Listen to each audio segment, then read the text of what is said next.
Hoy continuamos en el Evangelio según San Juan, así que les invito a abrir sus Biblias a Juan, el Evangelio según San Juan, donde estaremos examinando el primer milagro del Señor Jesús en el capítulo 2.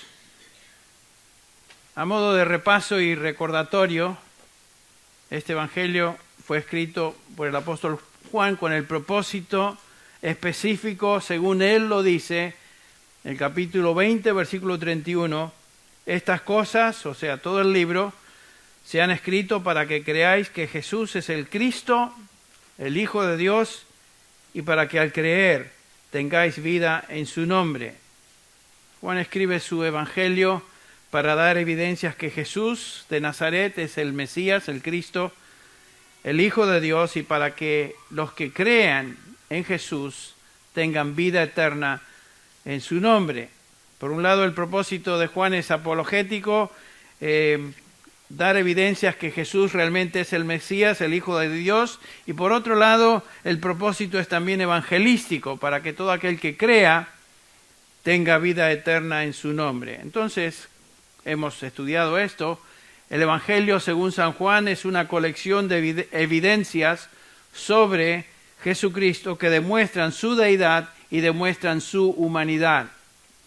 Ya tuvimos la oportunidad de examinar el capítulo 1, donde en su prólogo, los primeros 18 versículos del capítulo 1, Juan nos da su propio testimonio acerca del Verbo. Ustedes recuerdan, en el capítulo 1, versículos del 1 al 5, el Verbo, quien es Jesucristo, quien es también Dios y con Dios, quien creó todo lo que existe, quien es la luz y la vida.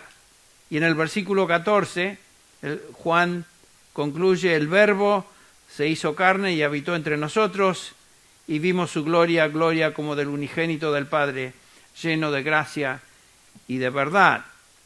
En estos primeros 18 versículos, el mismo Juan da testimonio acerca del Señor Jesucristo, y también tenemos el testimonio a partir del versículo 19 del mayor de todos los profetas del Antiguo Testamento, otro Juan, que según las palabras de Jesús no hubo otro hombre nacido de mujer mayor que él. Su nombre es Juan el Bautista. Y por supuesto, Juan el Bautista es el primer predicador en el Nuevo Testamento de Jesucristo, y este Juan también afirma que Jesús es el Mesías, y también agrega el Cordero de Dios. Comenzando con el versículo 38 del capítulo 1, aparece ahí un tercer grupo de individuos, discípulos, que dan testimonio de Jesús. Estos son Andrés, Pedro, Juan, el apóstol otra vez, que no se menciona por nombre, como dijimos, nunca lo hace, Felipe y Natanael, quienes eran creyentes en el Antiguo Testamento, adoradores verdaderos del verdadero Dios, quienes dan testimonio personal acerca de Jesucristo, que Él realmente es el Mesías, de quien habló la ley, los profetas, y Él es el Hijo de Dios, el Rey de Israel. Entonces, en el primer capítulo, en una forma condensada, tenemos estas confesiones. Jesús es Dios, con Dios, Él es la luz, la vida, Dios hecho carne, el Cordero de Dios, el Mesías, el Hijo de Dios y el Rey de Israel. Todo esto lo tenemos en el primer capítulo. Ahora pasamos al capítulo 2, donde nos movemos del testimonio verbal de individuos, de personas, al testimonio ahora de las obras de Jesús, los milagros de Jesús. Y Juan va a alternar a través del resto de su libro entre las palabras de Jesús y las obras que Él realizó, que demuestran que realmente Él es Dios. Sus obras son evidencias de que Él es Dios. Este capítulo 2, vemos el primer milagro. Juan solamente tiene en su lista unos pocos milagros, resume todos los milagros que Jesús hizo en unos pocos. En el capítulo 2 tenemos el primer milagro que Jesús realizó, donde convierte el agua en vino. Soy disléxico, por eso a veces tengo problemas. Jesús sana a un hombre que estaba a punto de morir en el capítulo 4. sana al paralítico en el capítulo 5, crea alimentos para miles en el capítulo 6, camina sobre las aguas en este mismo capítulo. Jesús da vista a un ciego en el capítulo 9. Jesús resucita a Lázaro en el capítulo 11, crea una comida para sus discípulos en el capítulo 21 y finalmente Él resucita de los muertos. Estos son los únicos milagros registrados de Juan, del Señor Jesús en el Evangelio según San Juan. Pero como sabemos, hubieron múltiples milagros que, como el mismo Juan nos dice en su Evangelio, el capítulo 20, versículo 30, muchas otras señales hizo también Jesús en presencia de sus discípulos, que no están escritas en este libro. Y agrega en el versículo 25 del capítulo 21, hay también muchas otras cosas que Jesús hizo, que si se escribieran en detalle, pienso que ni aun el mundo mismo podría contener los libros que se escribirían. Esa es una gran declaración, lo cual quiere decir que Jesús hizo una increíble cantidad y número de milagros que no están a nuestra disposición, no están registrados en el Nuevo Testamento. Simplemente Juan entonces nos da una síntesis, un resumen de sus milagros que Él realizó durante su ministerio aquí en la tierra hasta que Él fue crucificado y resucitó. Aquí en el capítulo 2 nos encontramos al comienzo de su ministerio público, que se extiende en este Evangelio desde el capítulo 2 hasta el capítulo 12. A partir del capítulo 13 hasta el capítulo 17, el otro segmento del libro es el ministerio privado de Jesús a sus apóstoles, allí en el aposento alto. Y finalmente los capítulos del 18 al 21 hablan de su muerte y su resurrección. Básicamente el libro puede dividirse de esa manera. Capítulo 1, testimonio verbal. Capítulos 2 al 12, ministerio público de Jesús. Capítulos 13 al 17, ministerio privado de Jesús a sus apóstoles. Y capítulos 18 al 21, su muerte, su resurrección y sus manifestaciones post-resurrección. Bueno, así es básicamente el libro para darnos una idea. Hoy comenzamos a examinar el ministerio público de Jesús, que nos va a tomar varios capítulos. Comenzamos con el capítulo 2, versículos del 1 al 11, donde tenemos el registro del primer milagro. Lo leemos, o ustedes me siguen. Al tercer día se celebró una boda en Caná de Galilea y estaba allí la madre de Jesús. Y también Jesús fue invitado con sus discípulos a la boda. Cuando se acabó el vino, la madre de Jesús le dijo, ¿no tienen vino? Y Jesús le dijo, mujer, ¿qué nos va a ti y a mí en esto? Estoy leyendo de la Biblia de las Américas. Todavía no ha llegado mi hora. Su madre dijo a los que le servían, haced todo lo que Él os diga. Y había allí 6 tinajas de piedra puestas para ser usadas en el rito de la purificación. En cada una cabían 2 o 3 cántaros. Jesús les dijo, llenad de agua las tinajas, y las llenaron hasta el borde. Entonces les dijo, sacad ahora un poco y llevadlo al mesero principal, maestresala, traducido aquí, y se lo llevaron.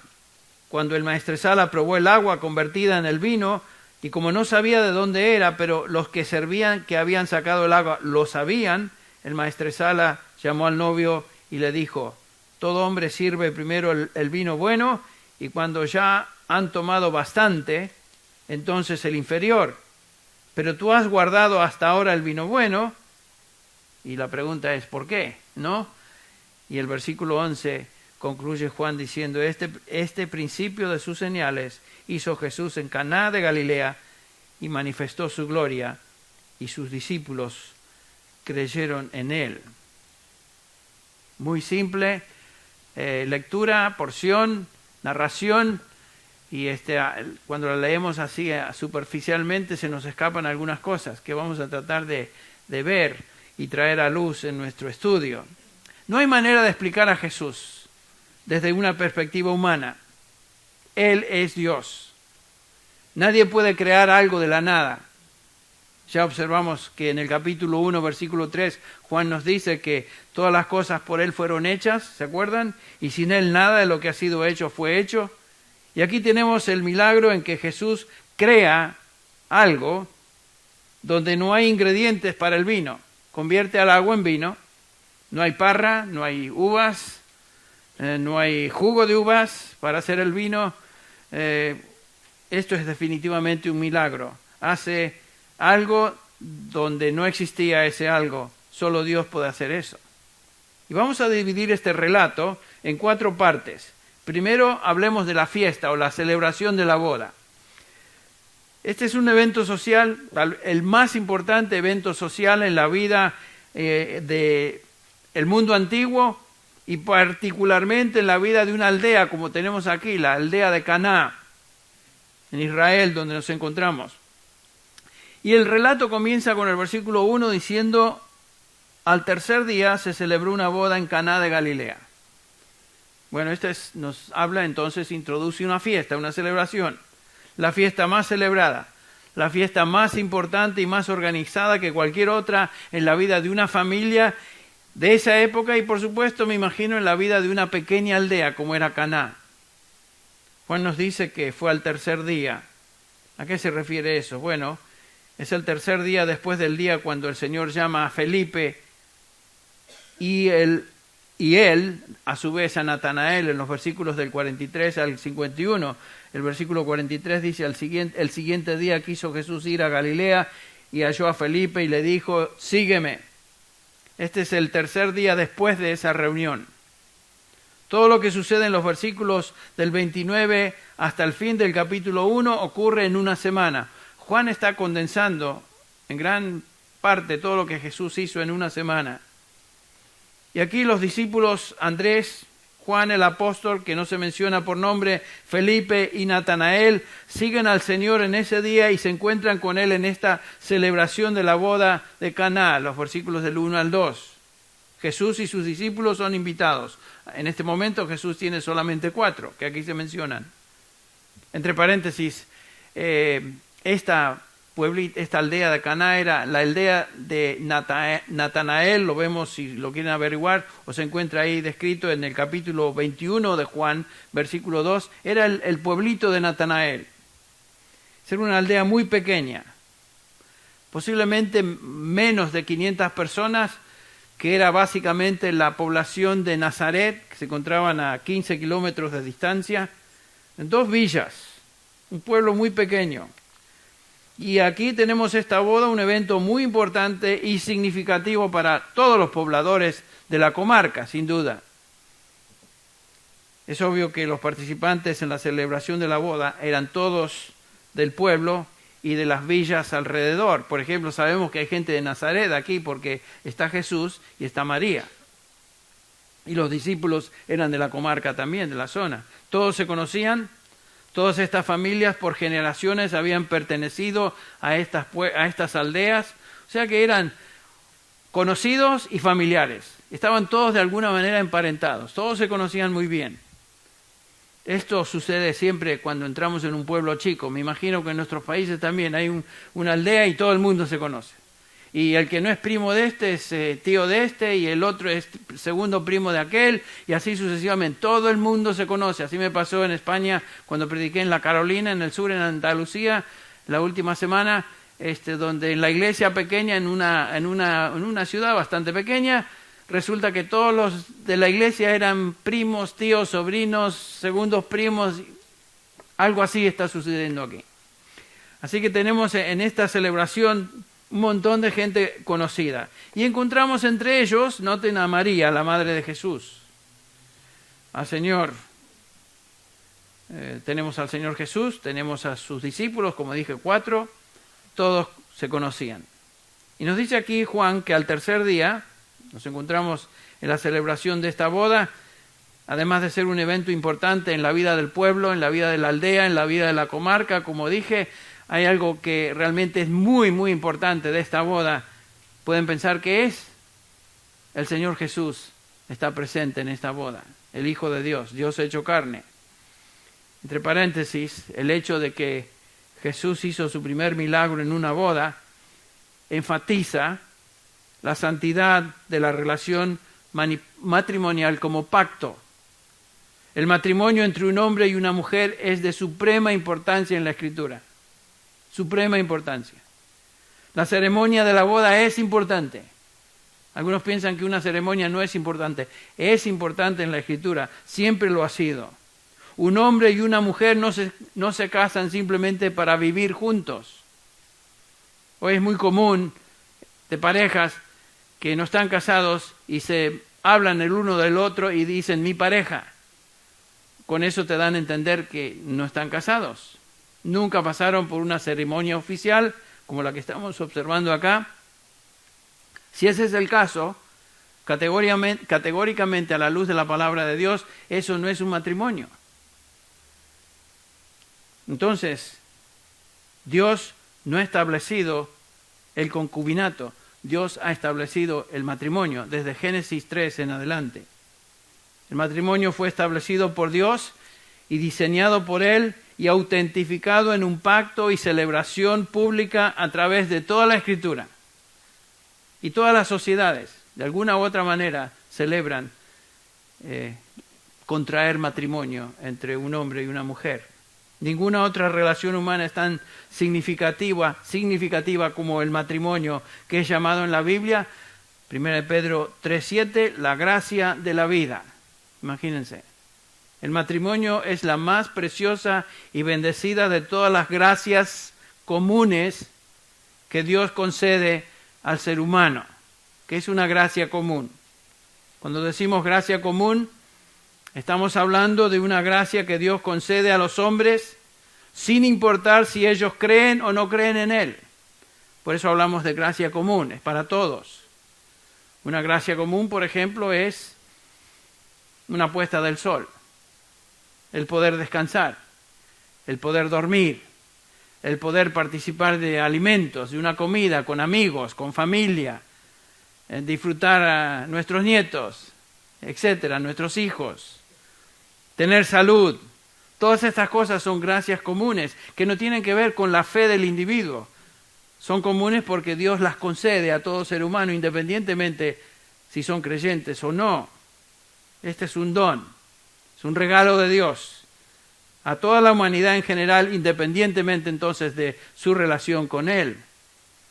Una sociedad que honre el matrimonio, el pacto entre un hombre y una mujer, donde se comprometen a vivir juntos y criar hijos, esa sociedad gozará de bendición de Dios.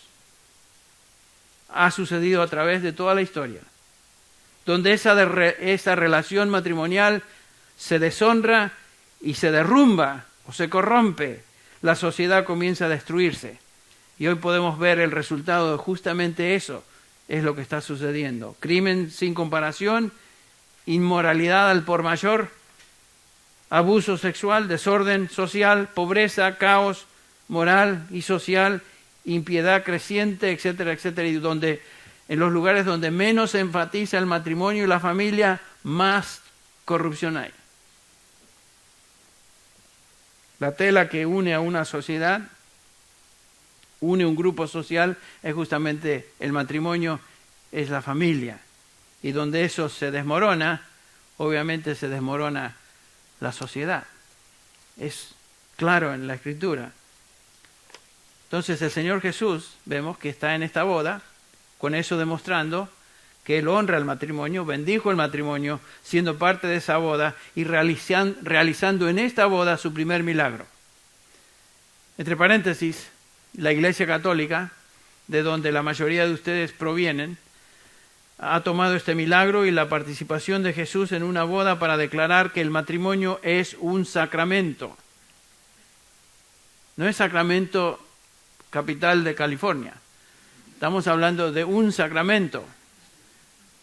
Dice la Iglesia Católica, si no lo saben, lean la teología de la Iglesia, el matrimonio es un sacramento.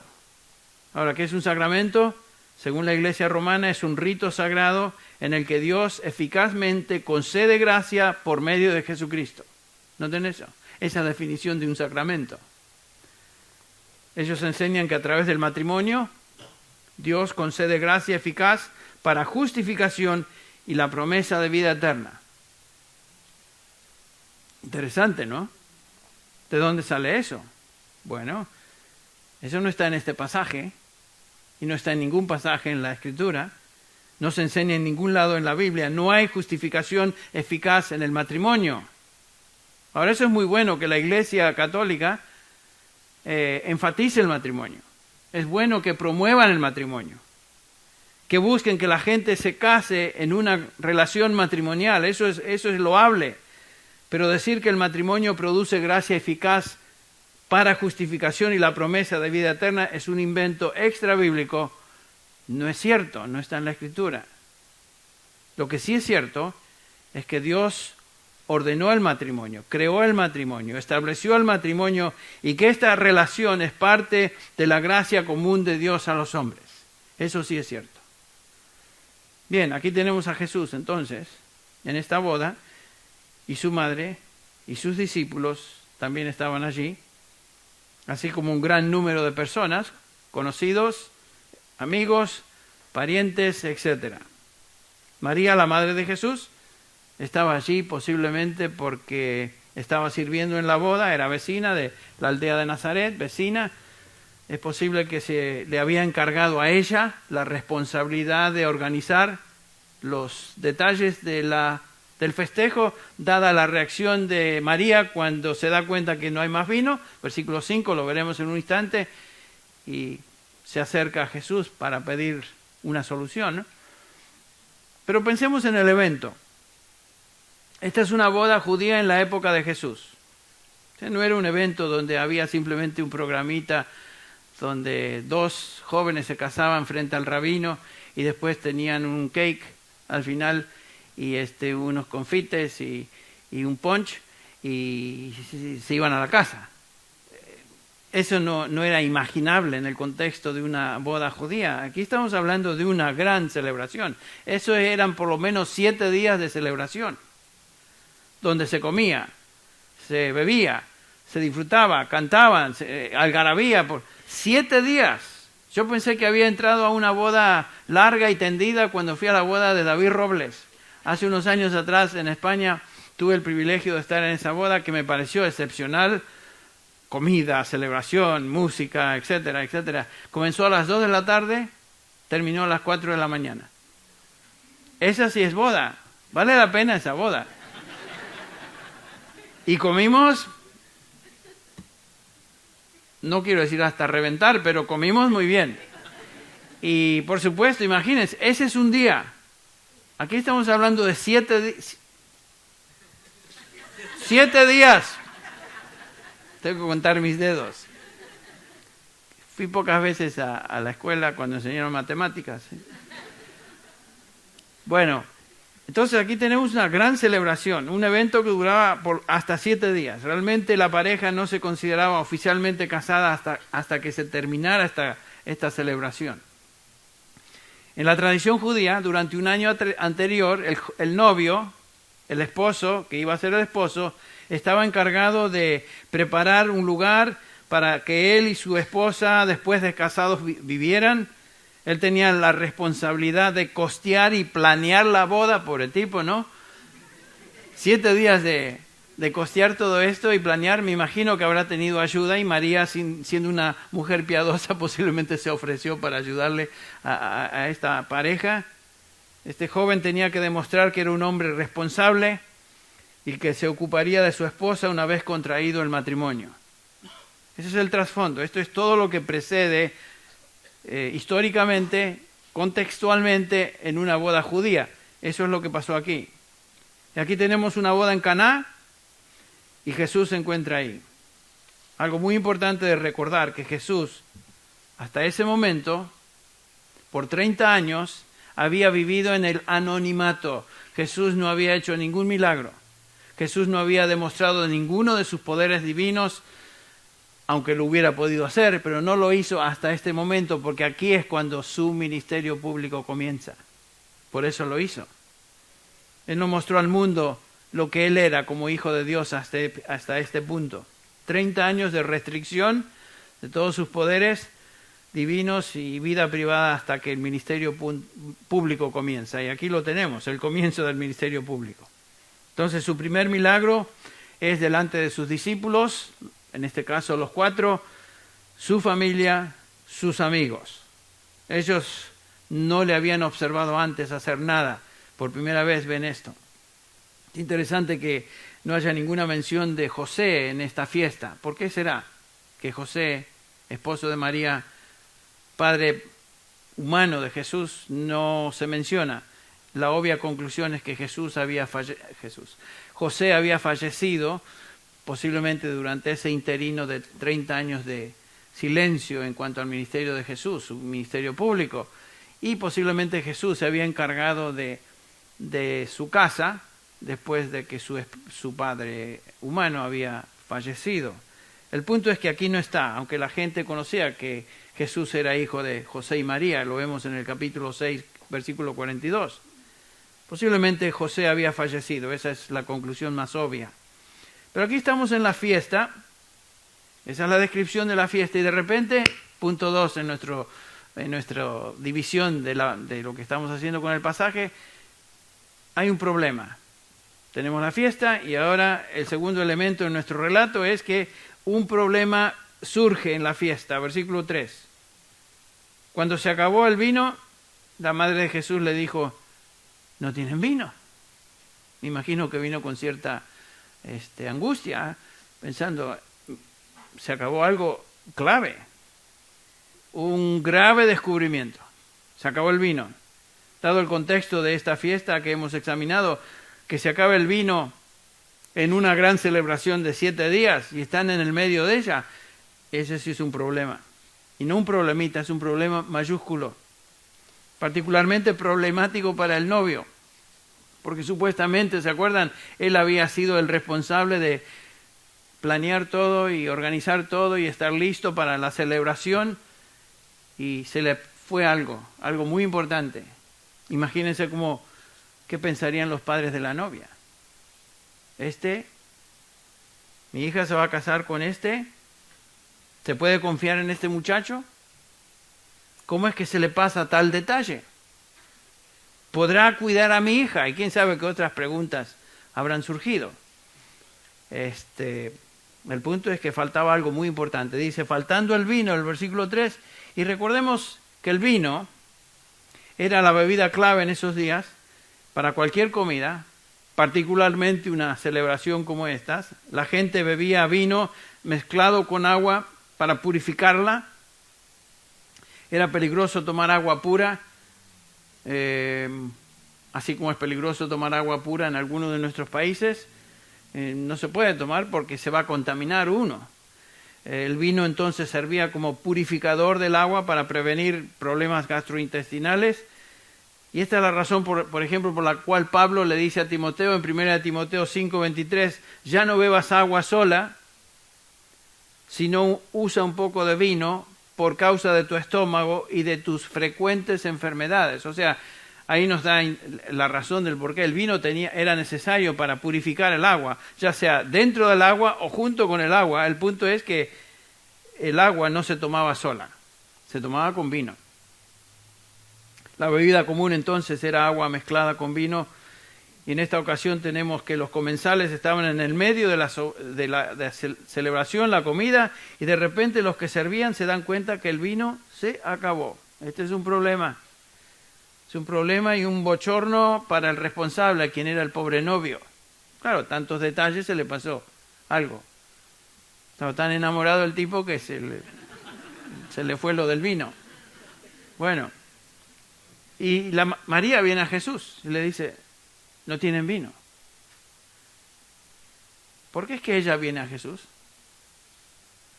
No sabemos, francamente, no nos dice el pasaje.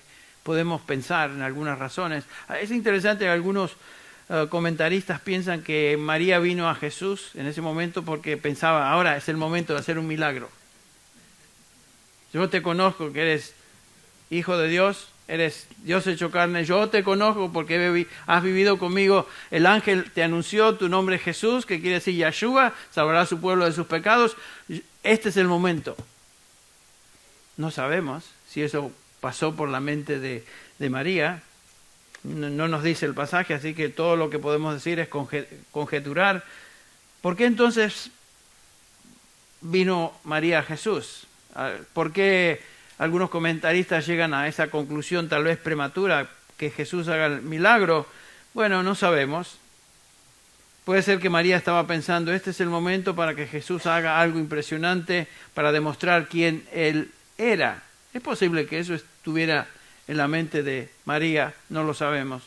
Pero creo que la explicación más simple es esta. María vino a Jesús para ver qué solución Él ofrecía al problema. Acuérdense que Jesús era Dios hecho carne. Había vivido por 30 años en el anonimato, pero María sabía quién era Jesús. Nunca en su vida Jesús tuvo una mala idea. ¿Pueden pensar eso? Que Jesús tuvo alguna mala idea. ¿Cómo va a tener una mala idea si era Dios hecho carne? Entonces, María posiblemente había visto a Jesús en ocasiones cuando había un problema, una situación difícil. Jesús siempre tenía la palabra adecuada y el consejo apropiado para la situación. Yo creo que esa es una buena razón por la cual ella vino a Jesús. También podemos pensar que Jesús, siendo Dios hecho carne, había manifestado a través de los años una compasión especial, un amor especial para con la gente, y eso es todo parte de lo que estaba en la mente de María, sin duda. Entonces viene a Jesús, en este caso, para pedirle ayuda. A ver, ¿qué hacemos con esto? Es la idea. ¿Qué hacemos con este problema? Entre paréntesis, la Iglesia romana, otra vez, la Iglesia católica, saca de este pasaje la idea de que una persona puede venir a María para pedir y rogar porque ella es la que intercede y pide a Jesús por cosas. La idea es que Jesús jamás va a negar la petición de su madre. Por eso tenemos el rezo. Santa María, Madre de Dios, ruega por nosotros pecadores. En primer lugar, María no ruega por nosotros pecadores, pero la idea es que María ruega por nosotros intercediendo con Jesús para convencerlo de que esta petición debe ser concedida, porque al fin y al cabo soy tu madre y te lo estoy pidiendo. Esa es la idea detrás de la intercesión de María, pero no está en el pasaje, ni está en la Escritura. Es un invento. Es un invento. Cuando llegamos al versículo 4, notamos la respuesta que Jesús da a su madre, y es muy sorprendente, y con esto podemos determinar que Jesús no va a responder simplemente porque viene María a pedirle algo. Escuchen la respuesta. La Reina Valera dice, Jesús le dijo, ¿qué tienes conmigo, mujer? Qué respuesta aparentemente un poco brusca, ¿no? Porque uno no espera eso de un hijo hablando a su madre, ¿no? Por lo menos es lo que entendemos. La Biblia de las Américas dice, mujer, ¿qué nos va a ti y a mí en esto? Es una mejor traducción de la frase original. Mujer, ¿qué tienes conmigo? ¿Qué nos va a ti y a mí en esto? Esta expresión mujer suena un poquito brusca, como dije, no es muy íntima, no es la típica expresión que uno esperaría de un hijo para con su madre. ¿Qué está pasando aquí? ¿Es que Jesús se olvidó su relación con su madre? Vamos a ver eso, muy importante. Fíjense que es la misma expresión que Jesús utilizó cuando estaba clavado en la cruz, ¿se acuerdan? Y estaba ahí entre los que estaban observando antes de expirar. El capítulo 19 de Juan, versículo 26, Jesús vio a su madre y al discípulo a quien él amaba. ¿Quién era este? Juan, que estaba allí cerca, y dijo a su madre, mujer, y aquí tu hijo. No estaba faltando el respeto Jesús a María, para nada. Pero lo que Jesús está diciendo es que él y ella ya no tenían la misma relación como madre e hijo. Eso se acabó. Ella ya no tenía autoridad sobre él. Ella ya no podía decirle a él qué hacer. Ya no estaba en una posición de demandar de su hijo cosas. Los años de sumisión y obediencia a su madre habían terminado. Y Jesús lo establece acá categóricamente. A partir de ese momento, Jesús estaba bajo otra agenda, otro horario. Era el horario de su Padre Celestial, era la agenda de Dios, su Padre, que lo había enviado. Entonces, en esta respuesta del versículo 4, Jesús se está separando de su relación de madre e hijo, que había existido por 30 años, y si él le hubiera llamado madre, esa relación continuaría, y no fue así. A partir de ese momento, María ya no estaría relacionándose a Jesús como su hijo, sino como el Hijo de Dios, el Hijo de Dios. Jesús le dice, mujer, ¿qué nos va a ti y a mí en esto?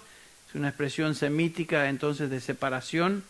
En otras palabras, no había nada en común entre María y él. María y Jesús ya no tenían la misma relación de madre-hijo. Eso es importante.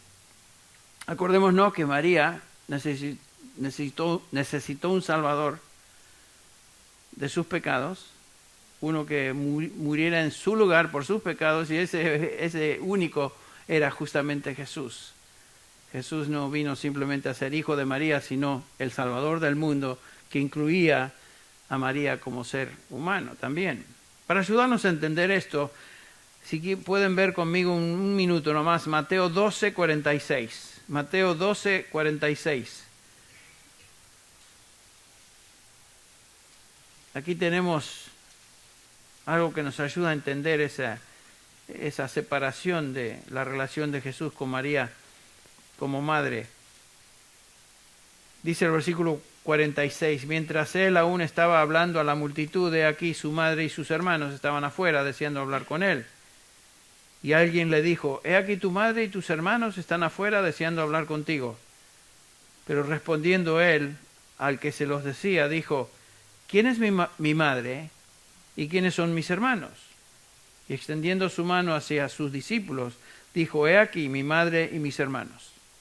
Porque cualquiera que hace la voluntad de mi Padre, que está en los cielos, ese es mi hermano y mi hermana y mi madre.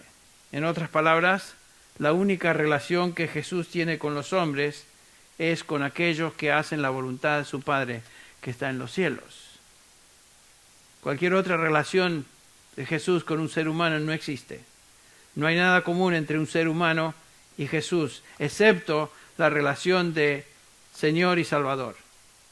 Esa es nuestra relación con Jesús. Y en el caso de María, ella ya no tenía ninguna autoridad sobre Jesús, su relación familiar había terminado, María era la que debía ahora someterse absolutamente al señorío de Jesucristo. Eso es lo opuesto a la enseñanza católica que dice en cuanto a la relación que María hoy tiene de influencia sobre su Hijo Jesucristo en los cielos. No existe tal relación. No es correcto. Jesús lo niega categóricamente en este pasaje. Y otra vez en Lucas 11:27, leemos otra vez, tal vez lo pueden escuchar simplemente. Dice Lucas 11:27, sucedió que mientras decía estas cosas, una de las mujeres de la multitud alzó su voz y le dijo, dichosa la matriz que te concibió y los senos que te criaron. Pero él dijo, al contrario, dichosos los que oyen la palabra de Dios y la guardan. Esos son los dichosos. Esos son los únicos con quien yo tengo relación. María no tenía ahora ninguna autoridad sobre el Señor Jesús. Los evangelios y el resto del Nuevo Testamento lo indican y Jesús lo hace claro, muy claro en esta declaración para con su madre. Mujer, ¿qué nos va a ti y a mí en esto? En otras palabras, mujer, ¿qué tenemos en común? La respuesta es nada. E inmediatamente Jesús agrega, todavía no ha llegado mi hora. Esta es la primera vez que encontramos esta afirmación en el Evangelio, no ha llegado mi hora, pero la veremos otra vez el capítulo 7, el capítulo 8, en el capítulo 12, el capítulo 13 y aún en el 17. Todavía no ha llegado mi hora. En un sentido más amplio, esta frase se refiere a la muerte y resurrección del Señor. Ese era el tiempo. Y lo que Jesús le está diciendo a María, mira María, o mejor dicho mujer, no tenemos nada en común porque yo no me manejo en un calendario ni tiempo humano, sino que ahora opero en una agenda divina que culmina con mi muerte y todo lo que guía a ese momento, cada evento, cada situación, cada circunstancia, con miras a esa hora final, y esa hora no ha llegado, está determinada por Dios. Mujer, tú estás fuera de ese horario y calendario divino. Eso es lo que está diciendo Jesús. Qué declaración, ¿no? Qué declaración tan tremenda, tan importante. En un sentido, es una afirmación que nos ayuda a nosotros a vernos en relación con Jesucristo. La única relación que tenemos y gozamos por su gracia es la relación de que Él es nuestro Señor y nuestro Salvador. Él es nuestro Dios. Y con el apóstol Tomás podemos decir, Señor mío y Dios mío. Jesucristo no es simplemente un hombre, no fue simplemente el Hijo de María. Jesucristo es Dios hecho carne. Por eso Juan, a través de todo este evangelio, hace hincapié en eso. Y esta es una evidencia más que establece claramente su relación para con los hombres. ¿Qué hace María entonces con la respuesta de Jesús, su hijo? Se pone a pensar, oye hijo, no se me hace muy cortés tu respuesta. O ¿por qué me hablas así? Nada de eso. Imagínense, podría haber dicho eso, pero María estaba consciente, me imagino, de lo que sucedía, y su madre le dice entonces a los que servían, haced todo lo que Él os dice. En otras palabras, se somete. Y ahora pasamos al tercer punto en nuestra narración, en nuestro estudio. Del problema pasamos ahora a la provisión. Fiesta, problema, y ahora la provisión o solución del problema. Versículo 6. Este es el punto 3 en nuestro bosquejo, si están siguiéndolo. Noten el versículo 6. Aquí comienza la provisión. Y había allí 6 tinajas de piedra puestas para ser usadas en el rito de la purificación de los judíos. En cada una cabían 2 o 3 cántaros. Eran tinajas enormes, 6 tinajas enormes. Y estas tinajas estaban llenas de agua, como dice el pasaje, eran usadas para el rito de la purificación. ¿Qué es eso? Los judíos se purificaban ritualmente para todo. En Marcos 7, capítulo 7 de Marcos, versículo 3, leemos, por ejemplo, porque los fariseos y todos los judíos no comen a menos que se laven las manos cuidadosamente, observando así la tradición de los ancianos. ¿Se acuerdan cuando los fariseos acusaron a los discípulos de Jesús de comer sin lavarse las manos? A eso se referían. Y cuando vuelven de la plaza, no comen a menos que se laven. Y hay muchas otras cosas que han recibido para observarlas, como el lavamiento de los vasos, de los cántaros y las vasijas de cobre. En otras palabras, los judíos eran muy meticulosos a guardar la tradición de purificación. Estas vasijas con agua en esta boda no eran para beber, sino para lavarse simbólicamente en un rito de purificación, que era la tradición judía. Y aquí tenemos 6 tinajas de piedra con suficiente agua para que todos los participantes de esa boda pudieran lavarse y simbólicamente, ceremonialmente, purificarse. Y Jesús dice, llenad de agua las tinajas, y las llenaron hasta el borde. Esto es importante, el versículo 7. Hasta el borde, hasta el tope. Lo cual nos indica que Jesús no agregó algo al agua. Estaban llenitas de agua y nada más de agua que agua hasta el tope. Ese es el punto. Y la gente ahora iba a observar algo muy impresionante, algo increíble. Los sirvientes iban a ser testigos de lo que Jesús inmediatamente hará. Y leemos en el versículo 8. Entonces les dijo, sacad ahora un poco y llevadlo al maestresala, o sea, el mesero principal. Y se lo llevaron. Sacan el líquido que ahora está en las tinajas, que ellos habían llenado con agua, piensan que todavía es agua posiblemente, y llevan un poco al maestro principal, al mesero principal, y para la sorpresa de ellos, el agua se había transformado en vino. Y no un vinacho así casero, un vinacho así ordinario. Era un vino de lo mejor. Porque el mesero principal reacciona de una manera interesante. Cuando el maestresala probó el agua convertida en vino. Y como no sabía de dónde era, pero los demás sí, el maestresala llamó al novio y le dijo, a ver, aquí hay un problema, o mejor dicho, ¿qué pasó aquí? Esa es la idea. Todo hombre sirve primero el vino bueno, y cuando ya han tomado bastante, da el inferior, pero tú has guardado hasta ahora el vino bueno. El protocolo era otro, pero en este caso no era la situación, no tenía la culpa el novio. Algo había sucedido. Este es un milagro mayúsculo, la transformación del agua en vino. Pensemos, para hacer vino hay varias cosas que deben existir. Necesitamos uvas, necesitamos un viñedo, necesitamos tener semillas de uvas para producir ese viñedo. Estas uvas deben venir de otros viñedos. ¿Cómo crecen los viñedos? Necesitan luz y calor del sol, necesitan agua, necesitan tierra. En otras palabras, se necesita aplastar las uvas para que ellas con el tiempo se fermenten y finalmente tener el vino. Este es un gran proceso, es un largo proceso.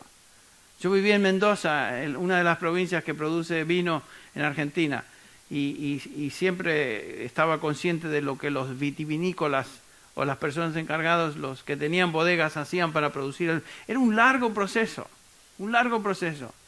Y noten que Jesús saltea todo el proceso, saltea todo, no necesita nada, simplemente toma el agua y ni siquiera hace algún espaviento o algún dicho especial, eso se convierte en agua. ¿Por qué? Porque el que está haciendo esto es ¿quién? Dios, Dios hecho carne. Interviene, saltea el proceso, creando de la nada vino, y vino, como dije, incomparable. Gran reserva. Esto era más que gran reserva. Este era el vino de lo mejor. Y dada la reacción del principal, del mesero principal, sin saber de dónde venía el vino, dice, este vino es de lo mejor, ¿qué pasó aquí?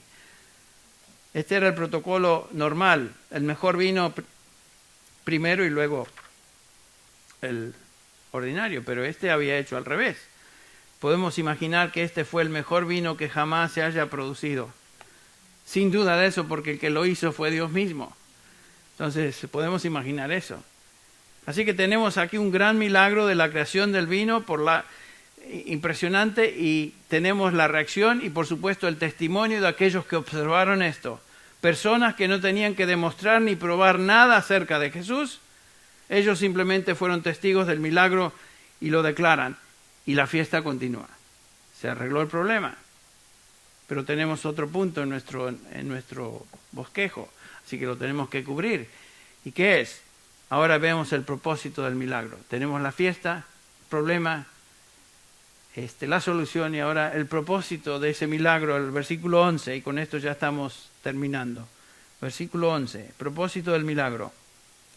Dice Juan, este principio de sus señales hizo Jesús en Caná de Galilea y manifestó su gloria, y sus discípulos, ¿qué?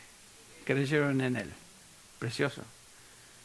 Y aquí vemos que el propósito de Juan en su evangelio es justamente eso, para que los que vean y entiendan y observen a Jesucristo, el Mesías, crean en él y por medio de ello tengan vida eterna. Y es que este es el resultado en estos discípulos.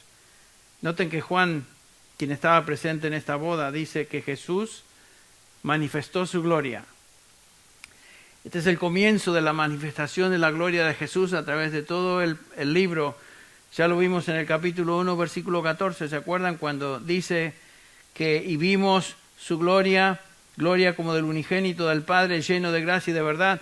Juan vio por primera vez manifestada la gloria de Jesús en ese momento.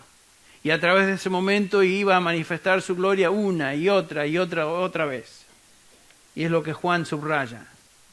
Tal vez para concluir, podemos imaginarnos nosotros a los hombres, a los seres humanos, en tres grupos. Tres grupos que Juan de alguna manera subraya en su evangelio. Estos son los grupos que Juan establece en este evangelio.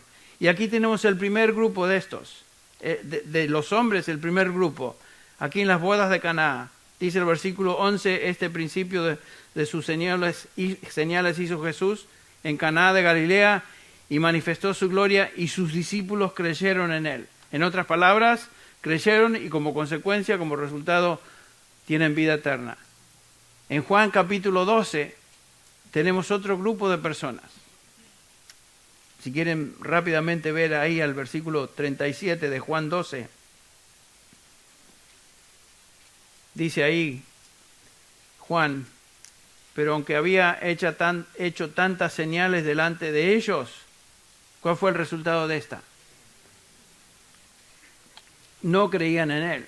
Este es un grupo de personas que habían sido confrontados y habían observado los mismos milagros que Jesús había hecho delante de sus discípulos.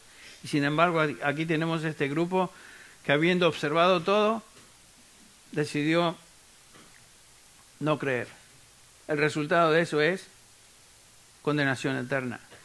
Siempre hay gente, la mayoría de la gente, que puede escuchar el mensaje de salvación, puede ver los milagros que el Señor Jesús ha hecho en la vida de aquellos que Él ha redimido, pueden ver los cambios, pueden escuchar el Evangelio y sin embargo ante todo eso pueden decir, no, yo no creo eso.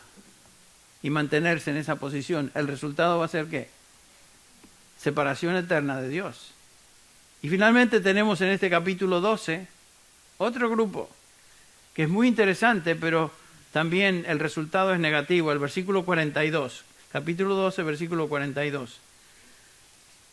Dice ahí, sin embargo muchos, aún de los gobernantes, creyeron en él. Aquí tenemos un grupo de creyentes. ¿Pero qué está diciendo ahí? Pero por causa de los fariseos no lo confesaban para no ser expulsados de la sinagoga. Este es un grupo de personas que intelectualmente asiente si esto es verdad. Yo creo eso. Pero no está dispuesto a dar el próximo paso, decir, yo creo, confieso y abrazo esta verdad. Como los discípulos que abrazaron el Evangelio, creyeron el Evangelio y fueron salvos. Así que tenemos básicamente en todo grupo de personas estos tres grupos. Posiblemente aún en nuestro medio tenemos estos tres grupos. Aquellos que creemos, por lo tanto tenemos vida eterna. Aquellos que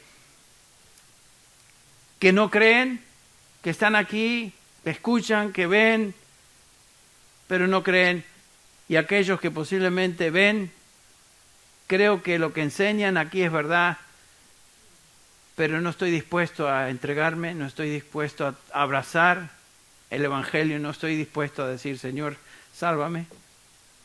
El resultado es el mismo de los que no creen, terminan en una separación eterna de Dios, en condenación eterna. La pregunta es para nosotros, ¿a qué grupo pertenecemos? ¿Dónde estás tú? ¿Eres tú creyente, por lo tanto, salvo? ¿Eres tú uno que todavía no cree ni quiere saber nada con el Evangelio? ¿Te parece algo que no es para ti? ¿Eres tú uno que dice, sí, yo estoy consciente, Henry, que lo que tú dices es verdad? Sé que la Biblia es verdad, pero no estoy dispuesto a dar el paso que sigue. ¿Sabes qué? Si ese es el caso, tú vas a terminar como los que no creen, en el mismo lugar. Entonces, el Señor Jesús, y lo que tenemos aquí en este Evangelio, y particularmente en el pasaje que estamos viendo, es que siempre hay oportunidad. Si tú no conoces a Cristo Jesús, pero quieres ser salvo, el Señor extiende tu invitación. Venid a mí todos los que estáis trabajados y cargados, hablando del pecado y la carga del pecado, que yo os haré descansar, que es descanso espiritual, vida eterna. Si ese es tu caso, tú puedes venir al Señor hoy, decir, Señor, me he resistido por mucho tiempo, pero entiendo. Y hoy quiero venir a Cristo y que Él sea mi Señor y mi Salvador. Creo. Y simplemente dile al Señor, Señor, sálvame. Creo en ti. Me arrepiento de mis pecados hoy.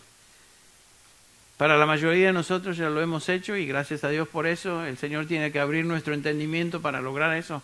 Pero de todas maneras, este es el Evangelio. Esta es la razón por la cual Juan escribió ese libro.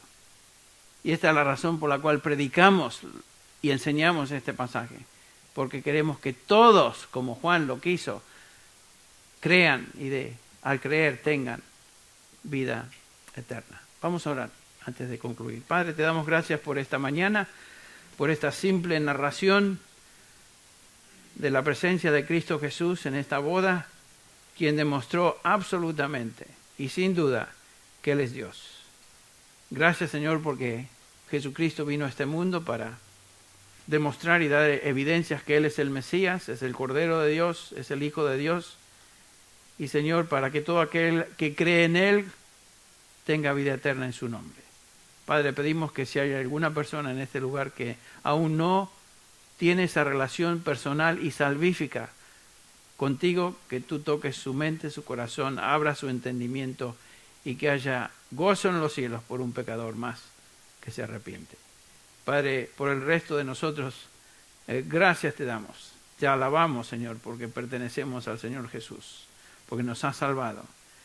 Te agradecemos por este evangelio. Señor, te bendecimos. Despídenos con bien a nuestros hogares, en el nombre de Jesús. Amén.